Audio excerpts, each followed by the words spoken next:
Empty bottles of red wine laying on the floor from last night. We got a little drunk, yeah. Now I'm a little numb. Spending hours by your bedside, talking till it's dark out somehow. Can get you off my. Hello, how y'all doing? I am hella late to my own feed, but I'm here. I am here. Y'all, welcome back to Snack Cackle Talk. And I am your host, Lacey. And yes, I am with Mr. Wilson, the shenanigan. And I'm going to give you guys a few moments to hop on this speed simply because I am hella late. Okay, I am hella late. I literally could not figure it out. I could not figure it out. I kind of knew what I wanted to talk about, but I wasn't quite sure what I wanted to talk about. But I finally got it figured out. Okay. So I'm gonna give y'all a couple of minutes to hop on this speed with me. Um, I'll just tell y'all about I've enjoyed my Juneteenth holiday because I was off from one of my jobs and I signed up for the other to keep my money flow going. And even though I enjoyed not having to go to work, I kind of feel like my holiday didn't last as long as I thought it was going to last because I was off Thursday, Friday, today, and practically tomorrow. I don't go to work until 9:30, but 9:30 seemed like it's literally around the corner. So, but beggars can't be choosy. I can't have it all, I guess. But I did enjoy the few little hours or days that I did have off. No, I didn't do absolutely nothing, but I still enjoyed it. I guess that's what I probably enjoyed the most was not having to do anything. But today's topic for you guys that I have is how to revitalize your relationship. Okay. Now, my original title, and I wish I could play the song Mercy, Mercy Me, but because that's what was just going on in my head at the time that I was trying to get this together. And my original title was Things Ain't What It Used to Be. But I was like, you know what? Now I'm going to kind of switch it up. How to revitalize your relationship. The relationship just ain't the same. So I'm going to give y'all a couple of more minutes to hop on here before I get deep into this topic. Now, you guys, like I said, today is Relationship Saturday. And y'all have anything to say, please do not hesitate. I am open for all discussions. Okay. Um, Let me get my feed together because but the reason why I wanted to talk about this topic is because there I know I just got through talking about all this female bashing and everything like that, and of course a lot of the guys want modern day women, and but we don't have no modern day men. That sort of thing. So it's kind of changing the vibe in how relationships are generating and how they're lasting and how they're falling apart and how everything is just happening in relationships. And so it's kind of bringing a little bit of concerns to me. Now, no, I don't really know what's going on in your relationship and I really can't care about it. But as a society, it's rolling over into our society because it ain't looking too good, especially in the black community. It's not looking too good in the black community. Now, I know that there are a lot of issues in the white community as well, but the black community is severely damaged. So that's what's bothering me the most. And no, I am not a professional. Okay, I'm not a professional, but I have been married for 25 years. We literally just celebrated our 25th anniversary, and we have been together for 27 years this November. So I do kind of feel compelled to kind of give y'all just a little bit of insight on how things work out for me. No, we are not perfect. We are far from it, but we are perfect for each other. Okay. But for those of you that are sitting out there and looking for that happily ever after, how can you get to that happily ever after if you have a list that your partner has to meet? Your partner has to come up to par on. That's where it starts, is this list. Yes, we have preferences, understandable, but a list is kind of pushing it over the edge a little bit, don't you think? I mean, I feel like it's pushing it over the edge just a little bit, you know, because what you find inside this list is a lot of nitpicking and everything like that.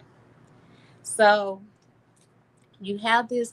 I've been watching off and on this little balloon popping skits, and there was a brother on there that I cannot remember his name, but he had on like a little purple shirt, some black jeans, and some purple Jordans. For those of you that might have saw the skit, might know what I'm talking about. And he was handsome, had a nice little old low cut fade or whatever, and a beard. Now, it was a pretty good length of a beard, but he was handsome with it. Very clean, well kept, put together brother. And all these ladies popped their damn balloons. And a lot of them was like, oh, it's an attraction thing. Okay, I get the attraction thing. Now, me, I don't base my relationships on looks. Yes, I have been fortunate to be with handsome men.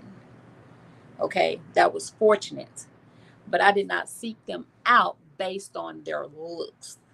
Okay, I based it on how did they act, just without me even knowing them. Like I'm an observer. Okay, because how I see you act with your friends. Okay, he got personality, and okay, he know how to speak up for himself. He don't shy away from topics. Okay, he's outgoing. Okay, yeah, he know how to have fun. I don't base it on how you look. And I taught my kids the same thing.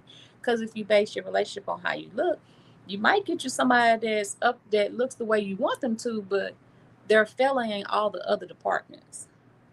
As far as like love, can they show you that? Can they be there? Can they be accountable? Can they be supportive? You know, all those things. Are they abusive? This is men and women, instead of you just looking for the looks. So, with all that said, happily ever after relationships is not going to happen if you have a bucket list for your relationships, for your partners. We see how this happened in the celebrity Hollywood world. It ain't working out too well for them. Okay? And it's costing them a lot of money to be in these relationships. Okay, so with that being said, now I don't know how many of y'all had grew up in stable households, because that does show, it does give a foundation, but it's not the foundation, because a lot of homes, like my home was not a stable two-parent home. Okay, my household was not, when I grew up, was not a stable two-parent home. Yes, my mother was married to my father, but that ended when I was probably still a toddler, so I don't remember any of that. But yes, my dad was married while I was growing up, and yes, I did know his wives, plural, not singular. I knew his wives and I grew up with his wives. Okay. But there was no stability. Okay. So, but like I said, I'm an observer. I didn't learn to do the same thing and follow in the same footsteps. I learned to do the opposite. Okay.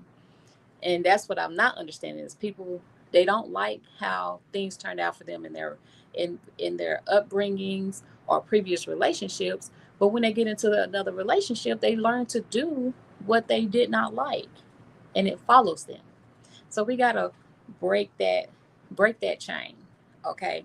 And that's for the man and the woman, breaking that chain. Okay, so here are a few ways that we can help kind of spruce up relationships that have fizzled out a little bit. Okay, maybe it fizzled out because either both of you are professionals and y'all just can't connect together, have very busy professional lives, or maybe one is busy and one is a homekeeper and there's just no connectivity, or long distance relationships, there's no connectivity because it's a long distance relationship.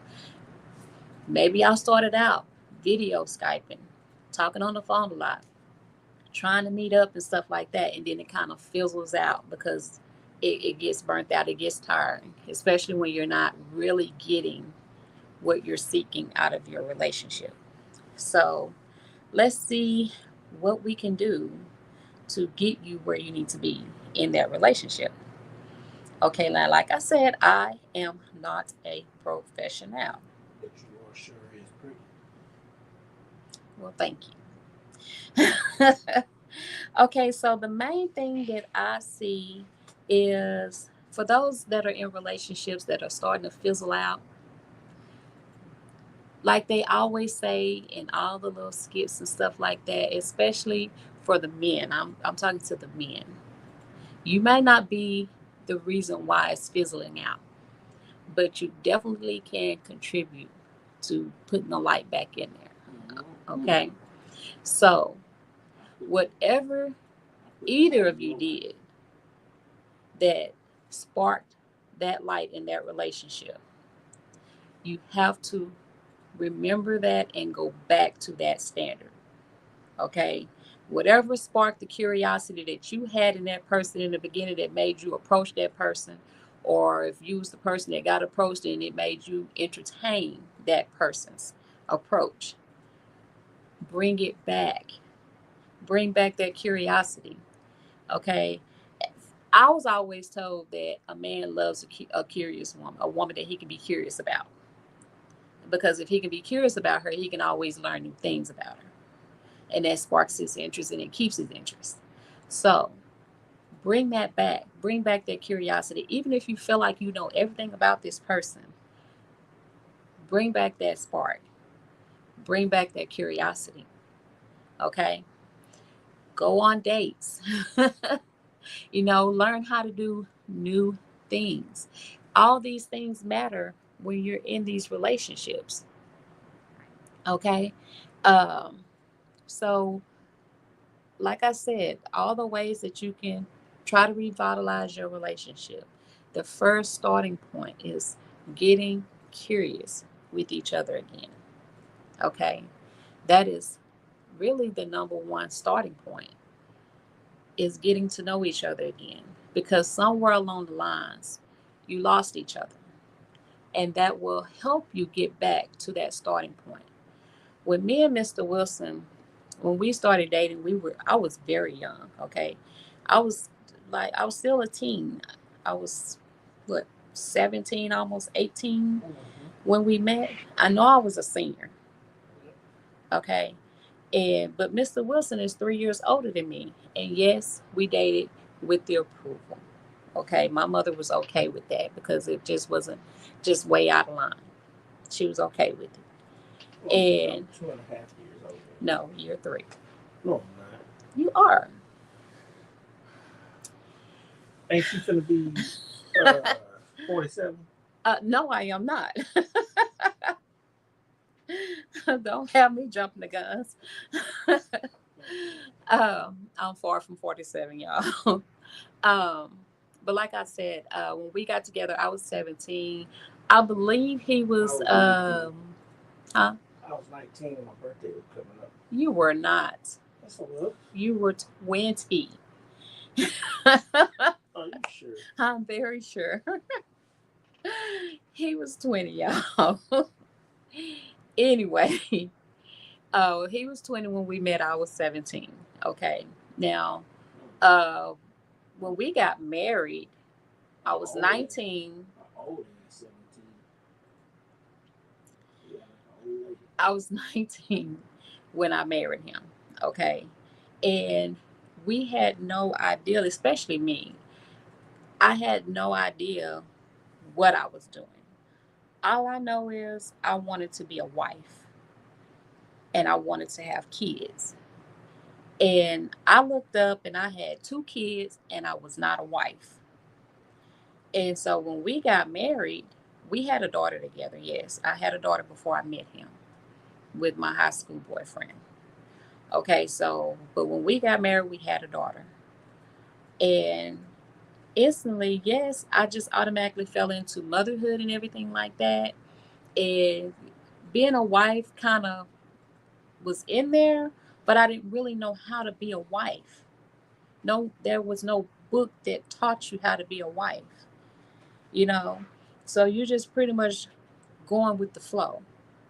And you find yourself in this, going into this, um, what they call those loopholes, a loophole routine, where you just wake up and do everything at the same time on the schedule every day. And there's no house parties anymore. There's no high school friends anymore. There's no high school parties anymore. There's no football games you can squeeze into your life because now you're trucking around two kids, a husband, work, errands for your parents, grandmother, just busy, busy, busy, busy, busy, that you can forget to life. You forget to wife. And I had to learn how to do that. I had to learn how to be a wife. It was easy for me to be a mother. I've been babysitting and helping people with kids since I was a kid. So falling into motherhood was easy for me, but it was hard to be a wife. Yeah, I can get up and cook my husband some breakfast. And yeah, I can come home and make him some dinner. I can do that. Yeah, I can get up and go and do laundry and come home and put it up and clean the house on the weekend. But that's not being a wife, you know? He had to learn to be a husband. Yeah, he can wake up in the middle of the night and go see after a baby. Yeah, he can help me change a diaper. Yeah, he can help me go in there and cook. Yeah, he can help me take a shower or come in there and join me. That's what he had to learn. He had to learn how we together, we had to learn how to be passionate with each other because we lost the affection, we lost the attraction. All we knew was that we were together and we belonged to each other and we was living life together, but we wasn't acting as though we were married like one. We was going in two separate directions. And we had to learn to come together and do things together. And so part of that we had to learn was a lot of people say, oh, how we make our relationship work is we put each other first. No, our kids are first. Our kids are first because if we don't put them first, who will?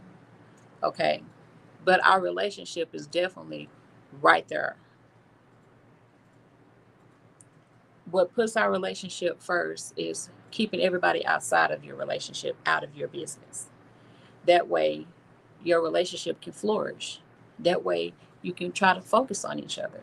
If one partner doesn't know how to do that, maybe it's his upbringing. Maybe he grew up or she grew up in a household where there was no passion, there was no affection.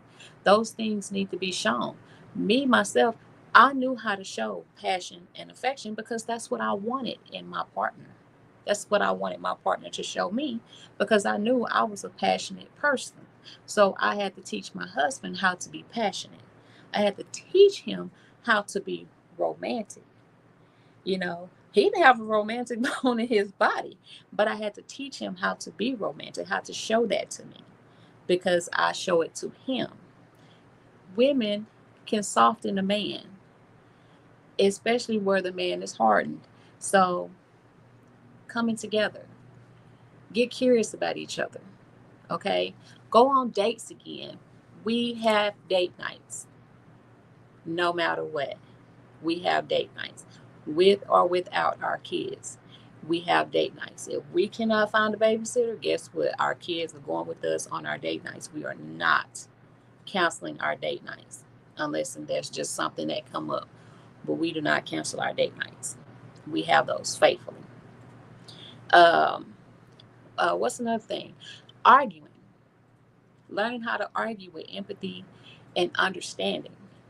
That's a big one because if you don't learn how to argue with your partner and all you're doing is fighting, y'all know what come out of fighting. Words that you don't mean start coming out, or you're trying to actually hurt the other person.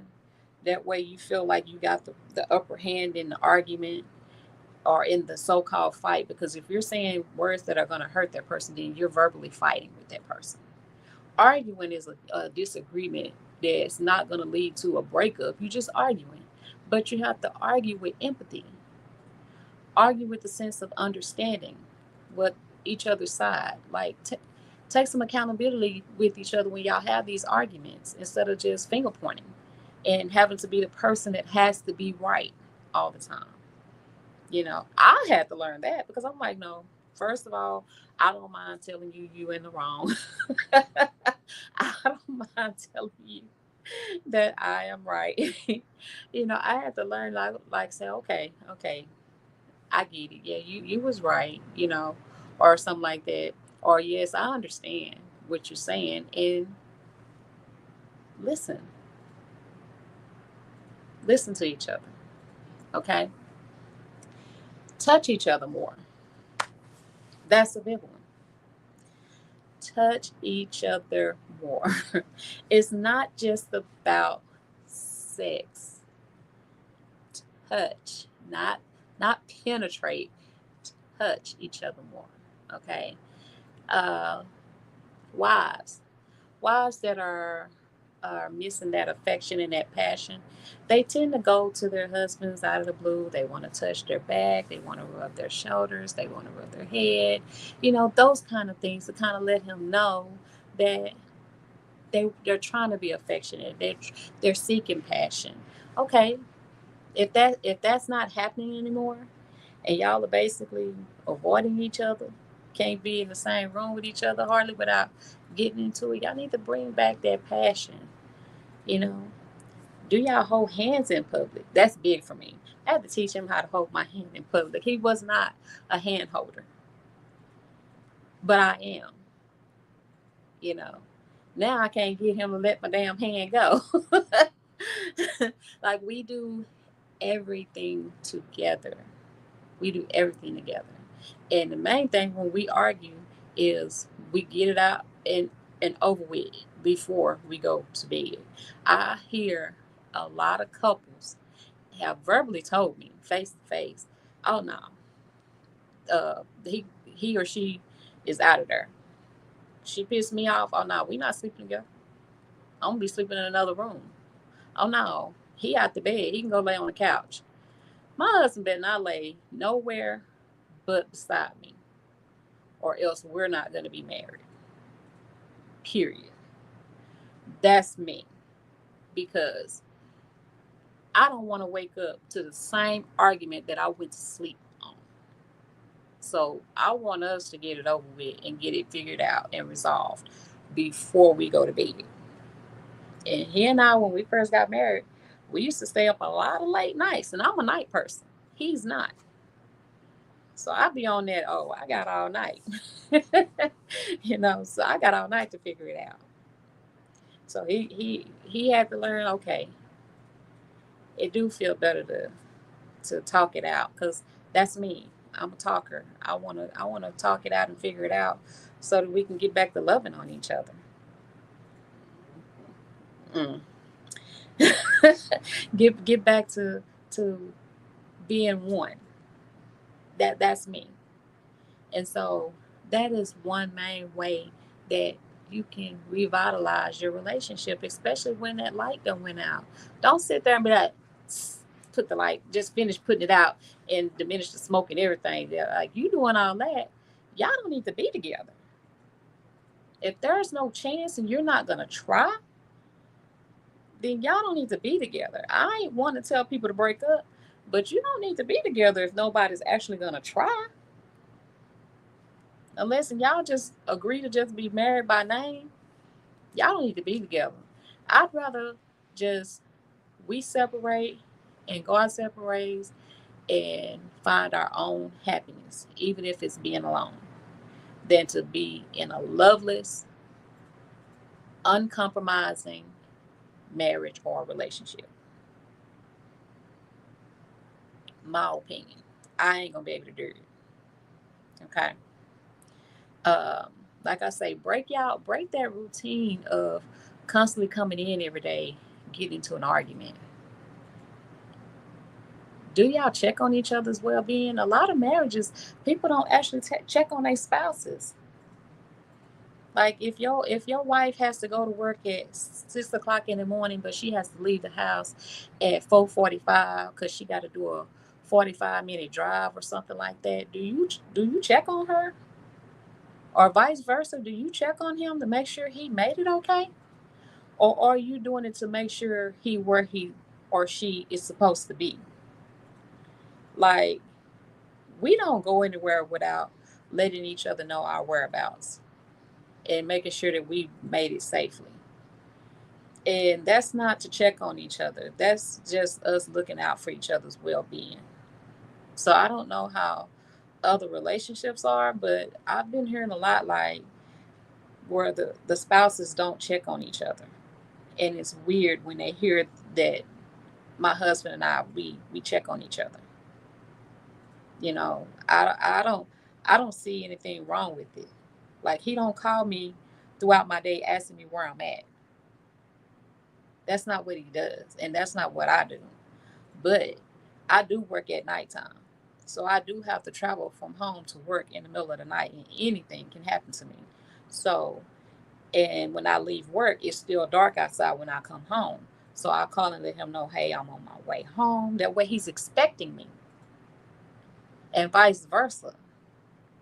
But a lot of people don't do that. Y'all got to get back that connectivity, because checking on your partner, it shows a form of affection. It shows that you care. It shows that you are aware of when things are not right, when to look for something. You know what I'm saying? It's not so much as a routine, but it lets you know when something's out of place. You know, but trying something new. Now, that's cliche coming from me, who don't like to try new things, but that's me. Y'all can't judge me. I'm comfortable and happy with the things I do and where I'm at. I don't like to travel. I don't like to go a lot of places. I am comfortable in my zone, and he comfortable being there with me. Yes, I'm in a box, and he's comfortable climbing in that box with me. Now, if he really wants me to just go out and do something with him, he will ask me and let me know, like, hey, I really want you to do this with me. I really want to experience this with you. I really don't want to do this by myself. I would really love for you to do this with me. Can you at least try? You know, it's not forced. He just lets me know, like, I really want to share this with you. Well, if you're not going to go, then I'm not going to go. That's him. But me, I'm like, well, if you don't want to go, okay, well, I'll call you when I get there. I'm gonna go ahead and go, but he not gonna go without me, you know. And that's being considerate. I don't see anything wrong with that, but that has strengthened our marriage and our relationship, and we're 25 years into our marriage. More happy days than sad. That's a promise. So I just kind of figured that maybe these things work for me. So why not share? And my last thing is speaking a love language loudly. Now, like I said, I am a talker. I have absolutely no problemo showing him or telling him how I feel. Okay, whether I'm happy, I'm sad, I'm feeling loved, or whatever it may be, I have no problem telling him. I have a problem, and I'm still learning how to show my passion. That's where I shell away from. But my affection, I have absolutely no problem. I'm probably sure that I was bubbling over with affection when we met and just throwing it at him. And it took him some years to get used to it because it was like, why are you trying to hold my hand everywhere we go? I'm like, I like holding your hand. I like holding hands. I like this. I like that. And now he's like, okay, he'll just grab my hand naturally, hug me naturally. A lot of people don't do public display of affection. Fall out of that routine. Just do it randomly. You never know how your partner is going to react. Love languages speak volumes. Okay, if you can sit there and tell your partner what you want sexually, then you should be able to tell them how you feel. My opinion. I am not a professional. But I just kind of want to share that with you guys. I'm not gonna stay on my feed long because I got homework I gotta do. I've been neglecting my homework and been forgetting it. So I am gonna get to that tonight. That way I'm not up to 2 in the morning because I do have to go to work in the morning. And I was up last night to about at least 1:30, 2:30, and then I woke up at 4. It had to be to work. I went on ahead and went to work at 5. So because I couldn't go to sleep, so I just went on ahead and went to work. But I don't want to be like that tonight. So I'm not going to keep rambling on, but I do appreciate y'all for joining in. And if y'all have anything that you guys would like to say, hey, I'm here. My ears are open. My eyes are open. I will read and I will listen to whoever, and I will respond accordingly. Other than that, I will be back on here on Hot Topic Tuesday. Um, yeah, I will be. Y'all come on here on Hot Topic Tuesday. I got something I want to talk about on Hot Topic Tuesday, and then I will definitely be back on here in case you missed me on that day on Freestyle Thursday. Okay, and if you haven't done so already, y'all go over to my YouTube channel, Snack Cackle Talk with a K, and like, subscribe, and comment. I'd appreciate it. Help your girl out. And I will see you guys later. Thank you for joining. Bye.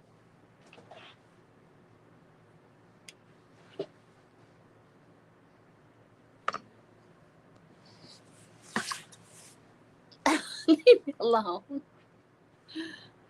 Bye, bye, bye. Maybe we should take it slow. I don't feel too comfortable jumping into something new right now.